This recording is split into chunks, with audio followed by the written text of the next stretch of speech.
Bom dia de novo, gente. Começar pedindo autorização para gravar esse momento, esse nosso Meet, tá? Hoje a gente vai avançar com os fundamentos de ecologia, entrar na parte de ecossistema, falar um pouquinho de fluxo de energia, tá certo? E a gente fecha essa parte semana que vem com provavelmente os ciclos biogeoquímicos. Eu gostaria que vocês trabalhassem eles na forma de atividade, porém, a atividade eu não postei ontem, tá? Eu vou postar hoje. Ontem eu postei o primeiro artigo, que é aquele de Note 2007, sobre ecologia, né? Já deixei lá para vocês, porque vocês vão precisar dele para trabalhar a atividade que eu acabei falando, mostrando ela para vocês, tá certo? Mas hoje eu posto ela, formalizo ela como postagem na parte da tarde, lá no Classroom de vocês. Lembrando que vocês, na verdade, vão ter, pela programação, vocês podem me entregar, como são 10 dias, vocês têm, vai cair no recesso natalino, e aí emenda com as férias docentes, e aí vocês vão entregar, na verdade, até o dia 20 de janeiro, uma quarta-feira, tá certo? Bom, eu postei aqui no chat do Meet de vocês esse link, tá? É do Mentimeter. Deixa eu apresentar minha tela. Vocês já mexeram nele comigo, certo? Então vamos acostumando a utilizar. Ok, eu acho que todo mundo está vendo minha tela já agora. Isso. Então, escreva duas palavras-chave para ecossistema, né? Duas ideias que vocês têm sobre ecossistema. Na verdade, pode ser uma palavra e pode ser uma frase curta de até 25 caracteres, tá bom? E aí vocês têm esses dois campos para digitar e clica finalmente em submit, que é enviar em português, tá bom? E aí eu vou acompanhando por aqui, present. Por aqui eu vou acompanhando. Muito bem, vida, diversidade. Essa é a ideia. Aqui embaixo eu acompanho o número de participantes. Façam isso bem rapidamente. Eu vou tirar essa tela para não influenciar tanto vocês.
Pronto, acho que deu tempo, hein, gente?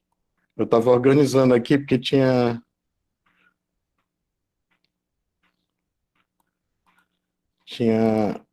tava faltando tava faltando um item na aula de vocês. Vamos ver lá? Muito bem. Temos 7 pessoas que responderam, né, que contribuíram. Opa, e temos 10 alunos, hein? Então, 11 alunos. Bom, faltou alguns aí responderem. Eu vou salvar essa.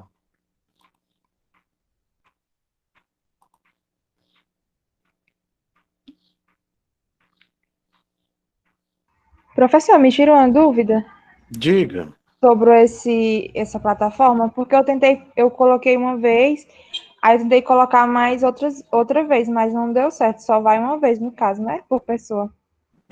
Eu acho que ele vê o teu e-mail, ele vê o teu usuário, tá?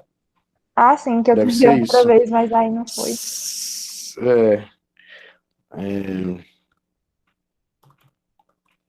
Zootec, ecologia, aqui é ecossistema.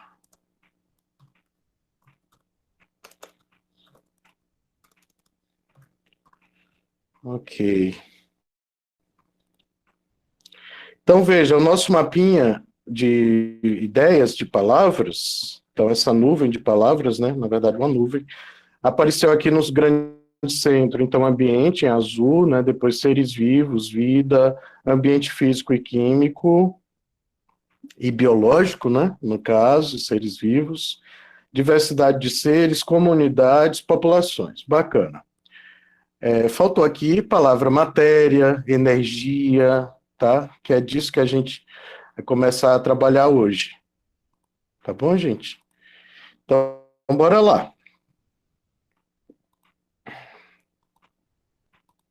Bom, ontem no finalzinho da aula a gente viu a hierarquia, lembrou, né? Relembrou a hierarquia dos níveis de organização da vida, né? Coisa que vocês trabalharam lá no ensino médio, no terceiro ano, quando estavam estudando ecologia, a parte de ecologia.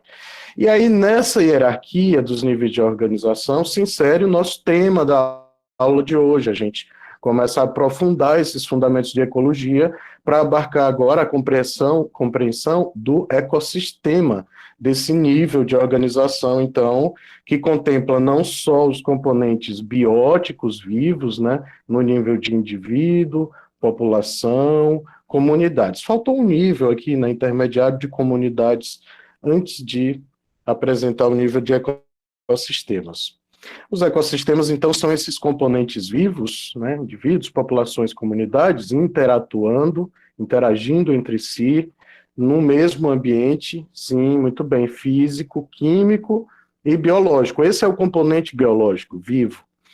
E aí a gente tem um ambiente físico e químico. As condições edafoclimáticas, então, relacionadas à interface solo, planta, atmosfera, tá? Então, os componentes bióticos vivos, biológicos, junto com os componentes abióticos, né, físicos, químicos e edafoclimáticos, compõem o que a gente chama de ecossistema. Diferentes ecossistemas, então, se reúnem em biomas. Então, a caatinga, por exemplo, é um bioma que só existe, é exclusivo do território brasileiro. Só existe no Brasil. Existem outras florestas secas, sazonalmente secas, pelo mundo, ambientes semiáridos, tá? Existem.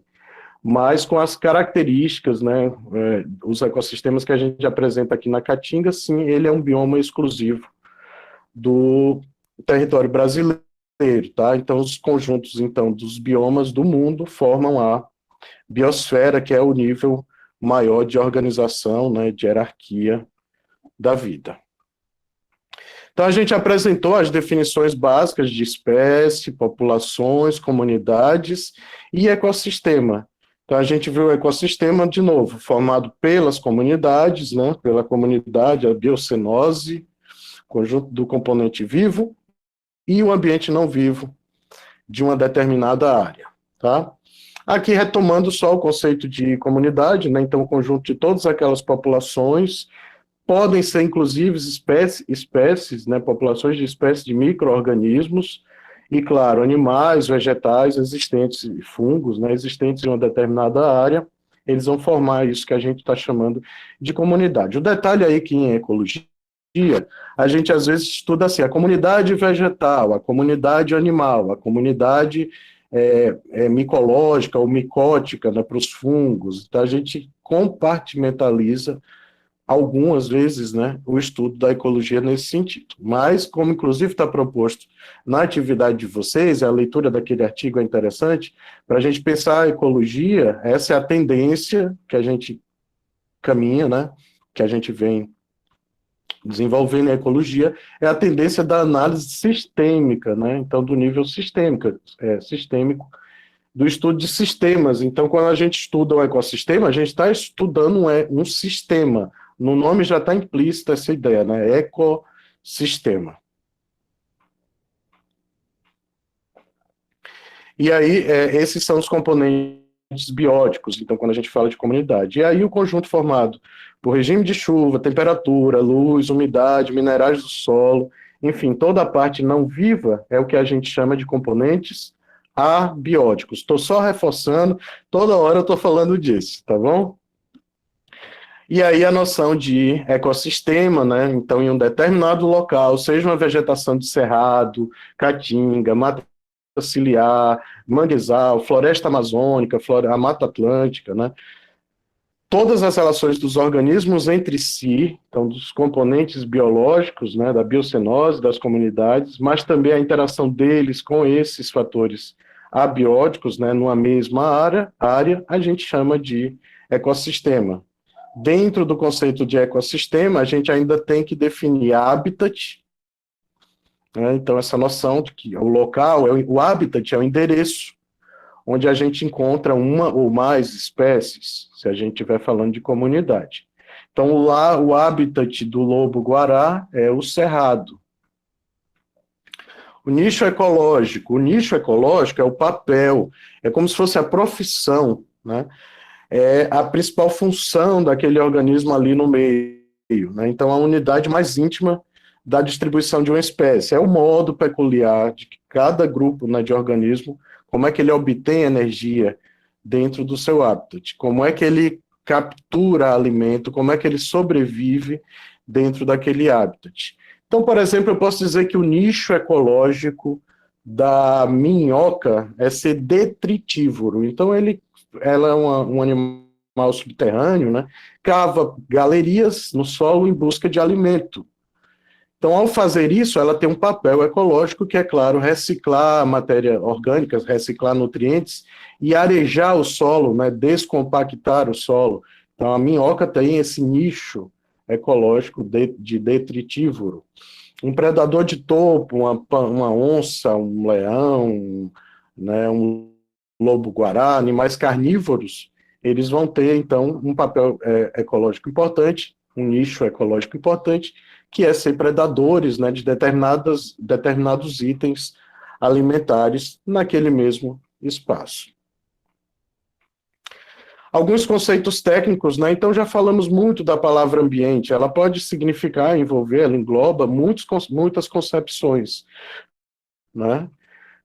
E falamos de ecossistemas, dividindo ele em componentes bióticos, abióticos, e aí lembrar de fatores físicos, né? Por exemplo, e químicos, como vocês citaram no Mentimeter. Então, fatores físicos, se a gente pegar a salinidade no ambiente aquático, ela vai limitar, ela vai restringir, ela vai dizer onde é que cada espécie, cada organismo de cada espécie pode estar distribuído, que zona, que habitat, que endereço ele vai ocupar.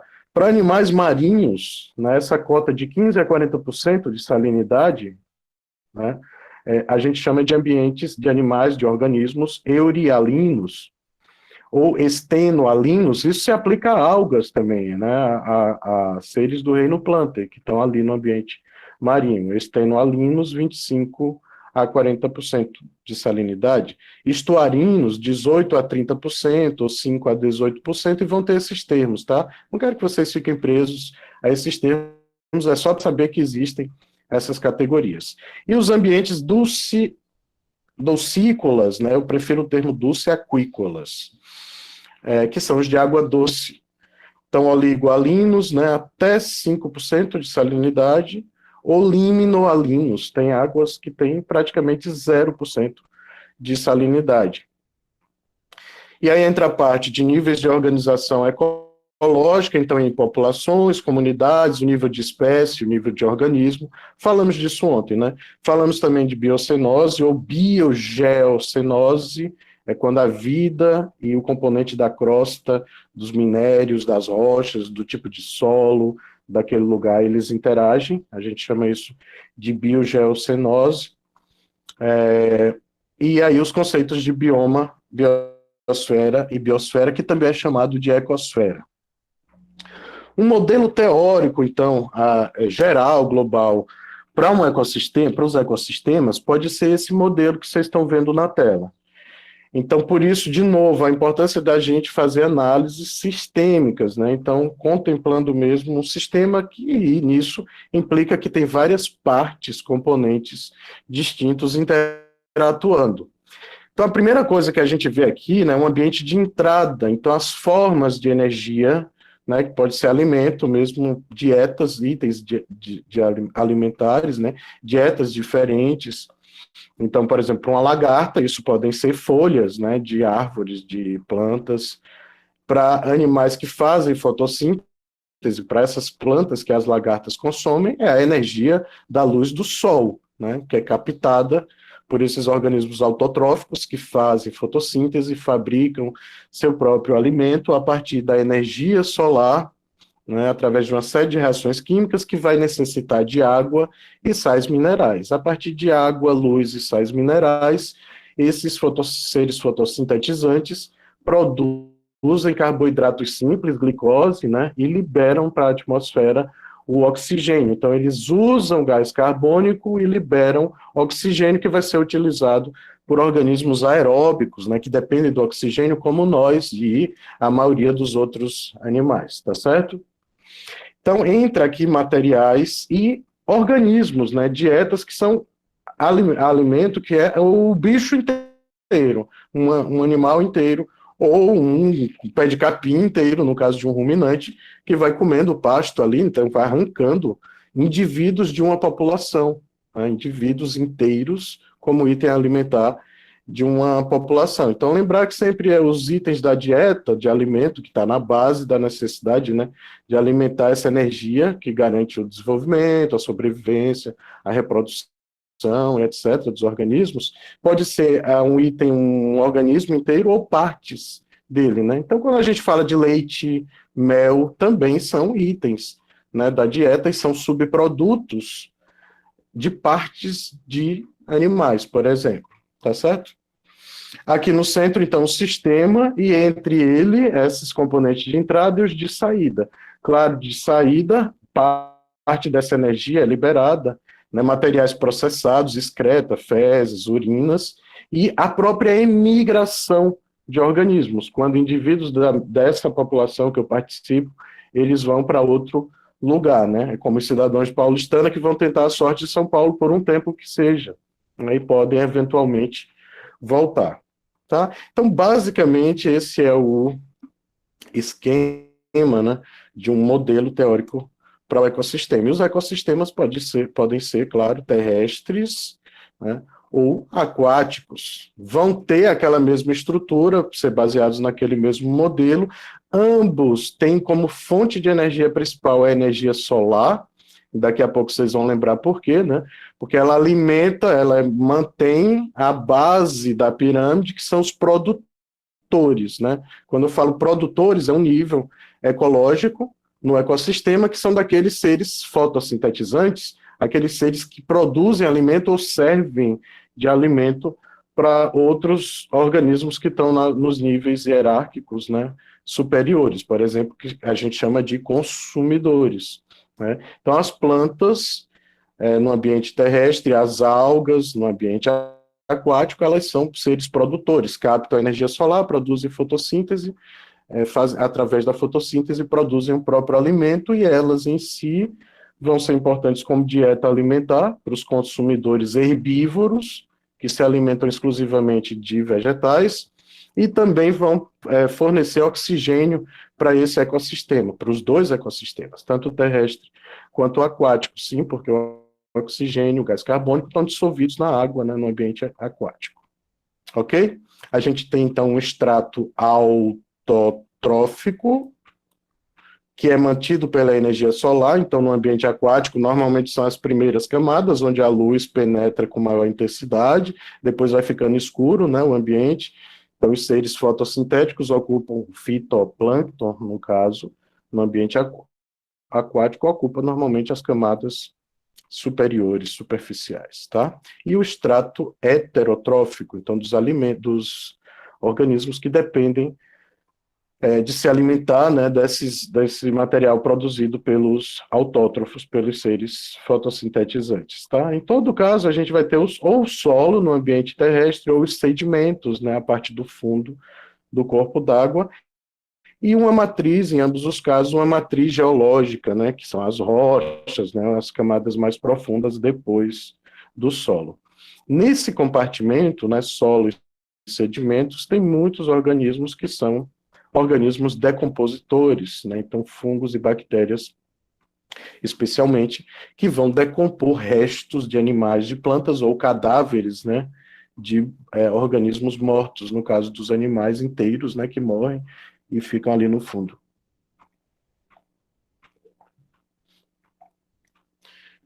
Opa. Então, a função principal do ecossistema, ele é a unidade funcional básica, né, da ecologia. Então, enquanto unidade de estudo, é a nossa unidade funcional básica, com esses componentes vivos e não vivos interatuando. Esse termo foi citado pela primeira vez, a gente falou disso no primeiro encontro, né, por Tansley, em 1935. Então, como a gente viu, os componentes de um ecossistema são a comunidade, os seres vivos, né, que estão ali, e o fluxo de energia, que ele vai ter, como a gente vai ver agora, um só sentido, então da direção desde o Sol, passando pelos produtores, organismos fotossintéticos, depois os consumidores, até os decompositores, tá? Então a parte que entra, ela é transformada, né, essa energia, elevando a qualidade, a conversão de energia em matéria orgânica pela comunidade, depois a boa parte dessa energia toda, dessa matéria e dessa energia, ela vai sendo degradada e sai do ecossistema como uma energia calórica, ou na forma de baixa qualidade, na forma normalmente discretas, urina, fezes, né, dejetos, a própria respiração nossa, né, ou nas plantas a evapotranspiração, a transpiração que ocorre no nível das folhas, no estômago, né, com a troca de gases, evapotranspirando, né, no ambiente, também está perdendo energia, liberando energia, e ela pode ser armazenada também e liberada de forma controlada, ou ser, então, exportada definitivamente e nunca ser reutilizada. O fluxo de energia, então, gente, é essa linha inteira, tá? Então, que vem desde a energia primeira, o fluxo de energia vai desde a fonte primária de energia nos sistemas vivos, nos ecossistemas, que é a energia do Sol, a energia, portanto, de natureza luminosa, ela vira energia química, na forma de alimentos, né, de coisa que se pode comer nos produtores, os autótrofos, os seres fotossintéticos. A gente tem os consumidores primários, são os herbívoros. Veja que aqui já tem liberação de energia, perda de energia, né, essa seta com uma lança, né, com uma lança na ponta. Nos consumidores primários, os herbívoros, também isso acontece. Agora, o que eu quero que vocês prestem atenção, essa linha inteira é o fluxo de energia. A pontilhada é o ciclo da matéria. A pontilhada vai acontecer em fluxo de matéria entre os diferentes níveis, a partir dos produtores. Aqui não tem fluxo de matéria do Sol, né? O que vem é energia luminosa, é só energia, tá? Então, a partir da energia química que está conservada nos alimentos, né?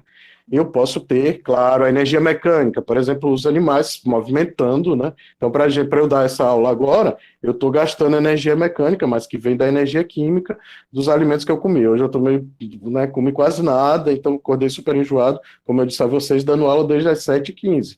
Então, podem ver que ontem eu estava menos cansado, sim ou não? E sem falar que eu fui dormir às 3 da manhã, tive que fazer isso, que eu estou aí com uma série de demandas, então fiquei trabalhando aí até as 3 da manhã. Pensa na situação. Eu gastei muita energia? Certamente. Porque mesmo quando eu estava ali parado de madrugada, só digitando, ajeitando minha vida, minhas coisas, produzindo, eu estava gastando energia. Se eu tivesse só lendo, muitas vezes eu faço isso, a atividade mental gasta muita energia. Vocês já perceberam, quando vocês fazem sessões de estudo, mais prolongadas, dá uma certa exaustão, não só exaustão postural, porque às vezes a gente agora mesmo estava numa postura péssima, né? Mas exaustão de gasto calórico que a gente tem na atividade cerebral. O cérebro consome muito ATP, que é essa moeda energética do nosso corpo, né? Então veja, o fluxo de energia, ele sempre está acontecendo. Você vivo, dormindo, você está gastando energia, tá? São concepções meio óbvias aqui, tá, gente? Eu só quero reforçar isso para vocês entenderem a natureza da energia. Então, tudo vem da energia do Sol. Olha para essa imagem. Tudo vem da energia do Sol. A energia, a gente pode com certeza afirmar que a energia global que circula no ecossistema, a fonte primária é a energia de natureza luminosa, então a energia luminosa do Sol, que é uma estrela, tá? De quinta grandeza, e que dizem que um dia vai deixar de existir, inclusive porque ela está morrendo, né? Só que, claro, provavelmente no ritmo que a gente, desculpa o termo, as cagadas que a humanidade faz, capaz da gente acabar com o planeta antes disso acontecer, né? Que é o Sol explodir, né? Na verdade, aí parando aqui para fazer um pensamento mais filosófico com vocês, essa aula é muito curta, né? Mas vai dar certo. Mas me permitam, quando a gente olha as estrelas, eu sei que talvez não seja, desculpe, não é talvez novidade para alguns de vocês, tá? Quando a gente olha para uma estrela que cintila, que brilha, ela na verdade não existe mais. A gente tá vendo é a energia luminosa, é a luz caminhando na velocidade da luz, na escala dos anos-luz, em nossa direção. E na verdade não é em nossa direção, isso é uma visão antropocêntrica. Ela está se expandindo pelo universo, essa explosão. E o que a gente está assistindo é a energia, né, essa energia luminosa viajando, né? É isso que faz cintilar, tá? Planetas, asteroides, tudo mais, é que são corpos sólidos que existem, não explodiram, tá? Mas as estrelas são isso, né? É uma explosão, tá? Essas estrelas que morreram. Então o Sol, estou falando isso porque o Sol um dia vai passar por isso. É de quinta grandeza, é uma estrela muito pequena e ela tem um período aí mais ou menos, né, que ela vai explodir, tá? Então, claro, se a gente perde essa estrela luminosa importante, que é o Sol, a gente perde todos os ecossistemas da Terra, percebem? Então, parei para fazer esse papo filosófico aqui, para vocês também entenderem um pouco essa dimensão, né, do finito, né, da vida no planeta. A gente, seja como for, mesmo que a humanidade se extingua, provavelmente vão ficar aí alguns seres vivos, e claro, né, organismos muito simples que estavam aqui muito antes de nós, né? O fato é, percebam nessa imagem agora, que eu quero que vocês lembrem, a energia ela vai aumentando ou diminuindo nesse esquema, no ecossistema? Desde o Sol até os consumidores secundários. Alguém abre o microfone e fala isso, por favor. Não, professor. É para diminuir, não? É para diminuir. Olha, presta atenção nisso, porque a gente faz confusão. Isso cai, eu tô levando um tempo nisso aqui, que isso cai nos concursos aí, tá? Prefeitura, Estado, Federal, dos IFES, prova de concurso professor, cai esse negócio. E dá um bug na cabeça, porque só tem dois caminhos, ou aumentar ou diminuir sabe? E a gente esquece. Vocês vão lembrar assim, a energia do Sol é a bam, bam, bam. Então, claro que ao longo das cadeias ecológicas, alimentares no ecossistema, esse fluxo ele vai diminuindo. Por quê, professor? Por causa das perdas. Já falei perda aqui, a gente respirando. Eu lá digitando, já tem energia mecânica, que é do movimento. Mas tem a energia química do alimento que eu consumi. E esse alimento, em última essência, ele veio... Porque pode ser um pedaço de bife, só comi bife ontem, por exemplo. O boi come o quê? Capim. Percebe? Então, o boi come energia que veio da energia luminosa. E mesmo se eu for só carnívoro, como vários animais, os felinos, os canídeos, né, um lobo-guará, o lobo-guará come outros itens de dieta, a onça, uma onça, por exemplo, um leão, predadores de topo, são carnívoros, essencialmente. Essa energia, a fonte primária dela ainda é do sol, porque ela vai comer animais, vai comer um veado, ruminantes, né? Vai comer um coelho, um boi, até né, uma girafa. São animais herbívoros, se alimentam de folhas. Percebem? Muito bem, essa energia, e por isso que esse desenho é muito bom. Normalmente as imagens, se vocês derem um Google, eu dei esse Google agora. Eu suei aqui para achar, porque eles colocam as imagens na horizontal. Aí às vezes botam parecendo a luz do sol, assim, umas setinhas na diagonal, não diz muito. Esta imagem mostra que o fluxo de energia ele é decrescente quando ele passa do sol para os produtores, energia luminosa, dos produtores para os consumidores primários, energia química, são herbívoros, aqui se alimentam só de plantas, e aí os secundários se alimentam de herbívoros, então já são carnívoros, tá?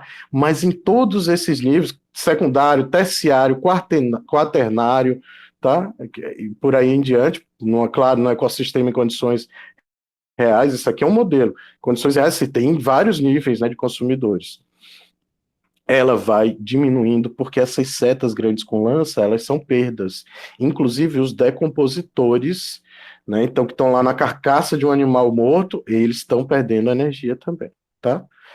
Essa é a linha inteira, que é o fluxo de energia, ele diminui. E o ciclo, a ciclagem de matéria pontilhada. Aí, professor, a matéria não é a energia, a matéria ela vai sendo reciclada. O capim, né, que foi produzido ali na gramínea, que foi consumido pela vaca, né, ou sei lá, o coelho, o veado, vai ser, né, ele vai ser comido ou por nós, por exemplo, um pedaço de bife, ou vai ser predado, né, por uma onça, um animal desse, tá? Então, de certa forma, o que eu quero dizer para vocês, aquela energia química luminosa, perdão, do Sol, ela foi sendo transformada, e essa matéria ela vai sendo reciclada nos diferentes níveis, em várias proporções. Agora, o fluxo, ele sempre é descendente, que é outra forma que eles perguntam, tá, gente?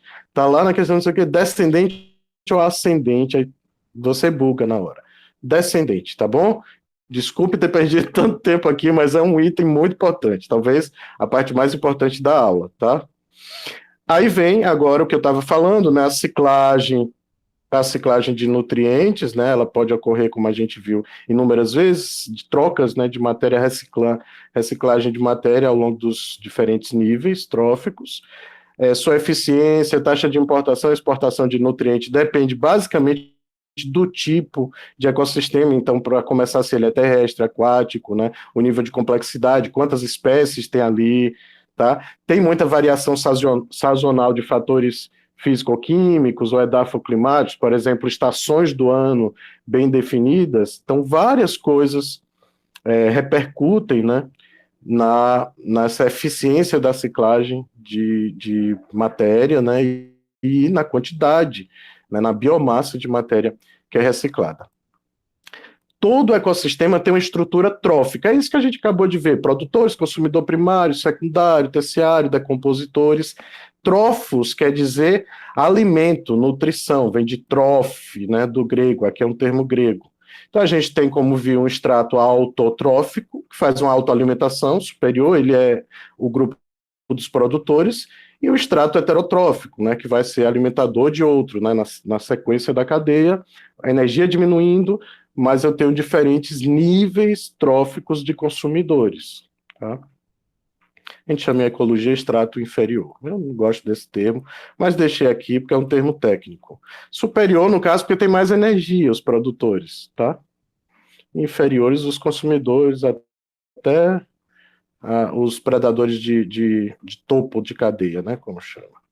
Os componentes biológicos de um ecossistema, eles têm substância inorgânica, tem composto orgânico, né, que estão neles mesmo nos indivíduos, tem todo um ambiente, eles interagem com o ambiente atmosférico, hidrológico, do substrato, né, do solo, o regime climático, aí vem os produtores, os macroconsumidores, ou fagótrofos, tá? Não se prendam a esses termos, e os microconsumidores, ou saprótrofos, ou saprófagos, são aqueles organismos se decompõem, então, às vezes, uma larva de mosca que fica num cadáver, ou num resto de comida, ou um fungo que está dando lá na fruta esquecida que você deixou na geladeira, coisas do tipo, né? Saprofagia vem disso, de decomposição, tá? A característica universal de todo ecossistema é essa interação, então, entre os componentes autotróficos e heterotróficos, e ambos, tanto os seres autotróficos quanto heterotróficos, eles vão acabar, o destino deles, nosso, inclusive, é acabar na boca dos decompositores, se é que eles teriam boca, né? Não dá para dizer que uma bactéria, um fungo tem boca, inclusive não tem, mas eles fazem um processo, executam um processo de decomposição, tá? Normalmente na natureza química. E existe uma separação espacial mesmo, parcial, entre esses organismos, são aqueles compartimentos, né? Então, produtores, consumidor primário, secundário, terciário, e lá embaixo, como a gente viu, os detritos, né, que estão aqui, nesse nível dos decompositores.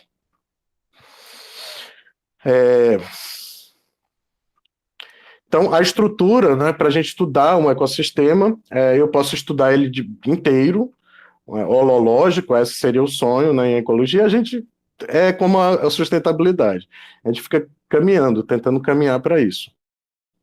Ou merológicos, que é normalmente que se faz estudar uma parte do ecossistema, né? Pensa você fazer um estudo grande de um ecossistema com todas as variáveis e todos os níveis tróficos e componentes da comunidade da biocenose, né? Em tese, isso é uma coisa, um arranjo muito difícil, né? Inclusive porque vão ter variáveis que você não tem um controle ou equipamento, instrumento metodológico para controlá-las, medi-las, né, o tempo inteiro. Os sistemas de bioinformática, os sistemas computacionais têm ajudado muito na coleta de dados, inclusive deixa o equipamento lá no campo e ele está coletando ali. Um tempo eu estudei fenologia, que é frutificação, floração, as diferentes fases das plantas, do ciclo de vida das plantas. A gente tem uma bomba de hidrogênio para analisar, ela ajuda a analisar a evapotranspiração nas folhas e coleta a umidade do solo, que é muito importante na caatinga. Eu estou falando de ambiente de caatinga. Então, tem softwarezinhos, equipamentozinhos, você deixa em campo, e aí Ai, meu Deus, deu um branco agora. Um espeto, parece um espeto. Ai, tem um nome, esqueci. Lembra como um termômetro, um sensor. Um sensor edafoclimático. Eu espeto ele ali até uns 12, 15 centímetros no solo, ele vai coletar umidade, temperatura, alguns dados. E isso é feito hoje, né, não trabalhei com esse recurso, mas hoje se faz até tendo dados, sinal de internet ali, você tem um chip, põe no aparelho, ele vai ficar gastando os dados e te enviando. Remotamente você acessa isso e ele está ali. E independente disso, ele tem uma memória, né, que ele arquiva esses dados num cartão de memória ou esses microchipzinhos de dados, enfim, um cartucho de armazenamento qualquer, né, e aí eu coloco isso no computador e faço a leitura, tá? Bem sofisticado, né? Mas eu estou aí analisando algumas poucas variáveis para uma espécie, né? Estudo fenologia. Dá para fazer com comunidade também, um conjunto de plantas da caatinga. Mas vai ficando cada vez mais complexo isso, né, esse estudo. Estou dando um exemplo, tá? Existe um controle biológico do ambiente geoquímico, então a mistura do geológico com o químico, tá? A hipótese de Gaia já bebia muito nisso, né? Então, em tese, eu deixei ela aqui, os organismos, e principalmente micro-organismos, evoluíram juntos, né, com o ambiente físico, formando sistemas complexos de controle que mantêm as condições favoráveis à vida na Terra. Existe uma autorregulação. É isso que Lovelock, em 79, Odum, em 88, nos trabalhos deles, né, são dois grandes gigantes da ecologia, testaram essa hipótese de Gaia, né? Então, que a Terra, a biosfera como um todo, a ecosfera, teria uma homopoiese, uma tentativa de se autorregular. A gente chama isso, às vezes, hoje, falando de mudança climática, de resiliência, dá esse nome, tá? Só para vocês terem uma ideia, lembra que eu falei disso com vocês. Perguntei para vocês o que é que tem mais na atmosfera terrestre, aqui no nosso entorno, hoje. Na atmosfera atual, qual que é o gás? Nitrogênio. Tá aqui, ó. Comparando Marte, Vênus, a Terra quando não tinha vida e a Terra real, essa de hoje, tá? Então, gás carbônico, por exemplo, ó, uma Terra sem vida teria gás carbônico sobrando. Por quê? Porque eu estou tirando todo o componente dos produtores dos ecossistemas. A luz solar vai estar ali, pouco importa, ela não vai estar sendo convertida a energia luminosa em energia química através da fotossíntese, percebe? Então, eu não estaria gastando o gás carbônico da atmosfera, e a tendência desse modelo que o Lovelock, 1979, essa predição que ele fez, em torno de 95 a 98% em qualquer desses planetas, Marte, Vênus ou a Terra sem vida, tá? Na Terra real, o gás carbônico é tão consumido, né, pelos produtores, os autótrofos, os seres fotossintetizantes, que é de 0,03. É uma microporção do todo, que é dominado por quem? Nitrogênio, 79% a 80%. Se a Terra não tivesse vida, a predição é de que esse nitrogênio não chegaria a 2%. O mesmo acontece em Vênus e um pouquinho mais em Marte, da ordem de 2,7%. O oxigênio, só traços numa Terra sem vida. Claro, se não tem fotossíntese, não está produzindo oxigênio. E essa era a condição, lembra? Eu acho que eu falei disso com vocês, original, lá da época dos vulcões, no começo da formação da Terra, 4 bilhões e meio de anos atrás, quase 5 bilhões de anos atrás. Não tinha o gás oxigênio, ele surge quando a luz começa a penetrar mais na atmosfera, na crosta terrestre, porque a fumaça dos vulcões, das lavas, o smog, a fuligem começa a desaparecer. Então a luz começa a penetrar mais e aí sim você tem o surgimento das células, a teoria da endossimbiose, né? As células eucarióticas, né, com núcleo, começam a fazer uma simbiose com cloroplasto, mitocôndria, né, e aí surgem os primeiros seres fotossintetizantes, tá? Agora sim, o oxigênio nessa Terra real, com organismos, ele está em torno de 21%, e grande parte disso daqui está sendo produzido por quem? Por algas, por plantas, né? Pelos vegetais, em geral. A superfície, a temperatura, veja esse dado, a temperatura superficial de Marte é de menos 53, Vênus 477, extremamente quente, morremos. A Terra, se não tivesse vida, teria entre 240, porque pode ser menos 50 aqui, 240 a 340 graus Celsius. Então, hoje, né, a temperatura média superficial na Terra é de 13 graus, contando as calotas polares e os desertos, regiões extremamente quentes, tá? Tem uma média de 13 graus. O que é que mantém essa temperatura? As condições de Gaia, da biosfera, da existência desse nível de organização da vida, manter essa temperatura, esse balanço ecossistêmico entre gases, né, oxigênio e gás carbônico, e os fluxos de energia e matéria, tá? Essa ciclagem de matéria, de nutrientes, que garante uma certa homeostase, né? É claro que isso aqui ainda é uma teoria, uma hipótese, né? E é o que se tem até hoje, assim, é um pensamento legal, sistêmico legal, bacana, Estamos caminhando para o final da aula, tá, gente? A gente está falando aqui é do nível da biosfera, da ecosfera mesmo. Então, a Terra é composta por vários ecossistemas e biomas diferentes, sejam eles aquáticos, terrestres, ou até mesmo aéreos, né? Não sei se dá para chamar muito assim, mas dizem, né, que tem vida aí em nuvens, né? Então, mesmo uma lava de vulcão tem arqueobactérias, uma lava, não, perdão, aquela fuligem, né? Uma lava quando ela sai, né, pelos ares assim explodindo, um vulcão, né? E mesmo os pássaros, as aves voando, né? Seria um compartimento da vida, enfim. Aí entra um pouco na filosofia da ciência. A soma de todos esses ecossistemas é o que a gente chama de biosfera, né? É a parte do planeta onde ocorre a vida, né? A tendência atual é de considerar a ecologia dividida em quatro grandes divisões, então. A gente pode estudar, já falamos disso, a ecologia de população de espécies, de populações, de comunidades ou a ecologia de ecossistemas, que é o que se busca, tá? Eu não vou avançar nisso aqui, inclusive essa parte, eu queria só citar, né, alguns índices, falamos já disso, densidade populacional, métodos de amostragem eu não falei para vocês, só citei, né, essa variabilidade de equipamentos e tal, mas falei de natalidade, mortalidade, um pouco de migração, emigração, tá? Como essa parte é muito importante para a aula atual, eu prefiro então começar a próxima aula na quarta-feira, pegando desse ponto e a gente avançando, então, estudando as cadeias e teias, vendo muito rápido, tá? Já estamos falando delas hoje, né? Já falei de uma cadeia, mostrei o fluxo de energia, falei de ciclagem de matéria, né?